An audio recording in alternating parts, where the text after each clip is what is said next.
As we await CJ Stroud signing his contract before training camp in a couple of days, I want to talk about the most impressive thing CJ Stroud has done. And Will Anderson and Bryce Young couldn't even do it. Plus, who does he compare to? Let's go inside the locker room.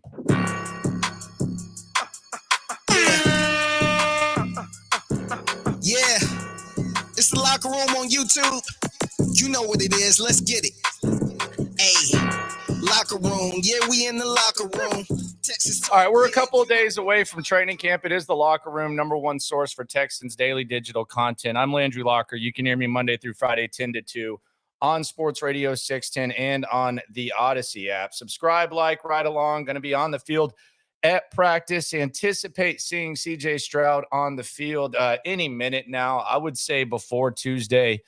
I anticipate the contract will be signed, and we'll react to that as well. But I want to talk a little bit about CJ Stroud. And the most impressive thing to me about CJ Stroud is something that really doesn't get talked about often. I was a Bryce Young guy, but I've always admired and I've always heard from people that covered CJ Stroud at Ohio State and people who have known him just how impressive of a young man he is.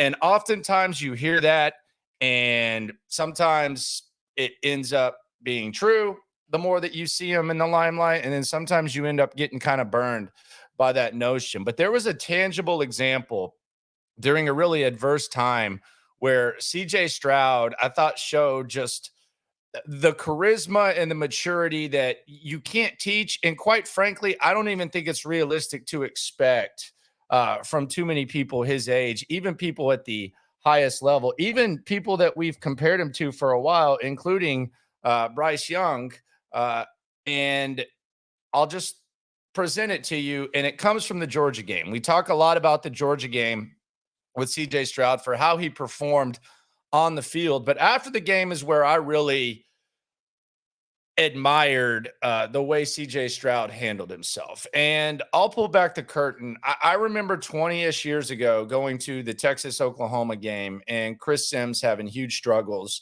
And after he wet the bed for, I think, the third time against Oklahoma, his head coach, Mac Brown, had to grab the microphone from him at the podium and make it clear, we lose as a team and it's not all on this guy and, blah, blah, blah, blah, blah.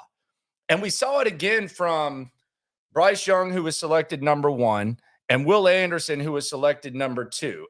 Young before CJ Stroud and Anderson one pick after CJ Stroud. They're both teammates. And both these kids have good character. But even guys that have the makeup that they do during a trying time, their head coach, Nick Saban, after they lost to Georgia, felt the need to grab the microphone from them at the podium and make it clear that we lose as a team. Here it is right here. Bryce and Will, thanks for your time. We'll let you head back to your locker room. I'd like to say something. Can I say something? Absolutely. These two guys that are sitting up here, they're not defined by one game. These guys played great for us all year. They're great competitors. They were great leaders on this team, and they contributed tremendously to the success of this team, and we would not be here without them. All right, and both of them take responsibility for the loss, but both of them contributed in a lot of ways in a positive way to giving us a chance to win and a chance to be here to have an opportunity to win. So I just want to thank them for that and let everybody know how proud I am of these two guys. Thank you very much. All right, so there you go. And I think it was a nice gesture by Nick Saban. I'm not even saying that it was the wrong thing to do. I think it was admirable by Nick Saban. And quite frankly, it's necessary. I mean, these are kids. I know sometimes we forget it because they're in the limelight, but these are kids. Much like Chris Sims, Bryce Young, Will Anderson, Nick Saban obviously felt it was necessary. And this is a guy who he practices and he instills a lot of tough love. But after their disappointing loss against Georgia, Nick Saban felt the need to make it clear, grab the microphone from the kids and say, we lose as a team. And those guys, maybe they needed it. Can't blame them if they did. I probably would have if in my early 20s. CJ Stroud, on the other hand, and again, I don't know if this has anything to do with what kind of quarterback he's going to be, et cetera. The jury's still out on that.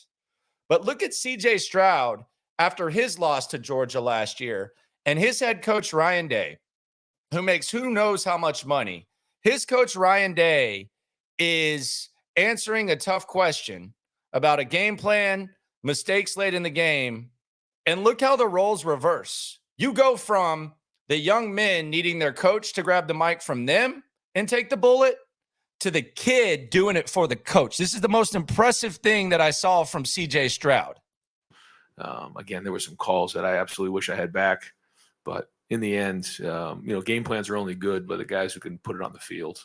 And, look at this. He's interrupting his coach. This isn't Nick Saban talking for the kids. This is the kid speaking for the high-paid coach. I'll be his guy. It's a great game plan. I mean, without the right plays, you can't make plays. So, I mean, we all have jobs, and Coach Day did a hell of a job. Coach Wilson did a hell of a job. Coach Key did a hell of a job. Coach Dennis, Coach Fitch, Coach Alfred, Coach Fry. So many moving pieces. And even the defensive coaches did a hell of a job. I mean, Coach Hart, too. Coach Hart. Yeah. Really everybody. So, like, we really were dialed in on what we were going to do. And I feel like we did that. And Coach Day called a hell of a game. Our game plan was superb. We have so many, like we said, we have 1,500 reps. So it's like when we were out there, it's kind of like you knew it was kind of gonna happen. And when you're playing like that, I mean, you're playing free. You're having fun. I think that was one of the most fun games I've ever been played in my life. That probably was the most fun game I've ever played in my life. And it just sucks that it has to come down like that. But I mean, God's plan is something that you don't really understand in the moment. It's something that you really won't understand maybe ever. But He thinks greater than us. He knows greater than us. And He does greater than us. So, I mean, that was His plan for that to happen. And Georgia's defense, offense, I mean, they fought too. A hell of a team, great team. Coach Smart, Coach Muschamp, DC, did a hell of a job. But I think we should have won the game, of course. I definitely think we should have won the game. So just got to lick our wounds and keep going. But Coach Day did a hell of a job, man. His leadership, and even though people would talk and do this and do that, and he just keeps showing up. And when you see a man like that, that's a true man in the arena.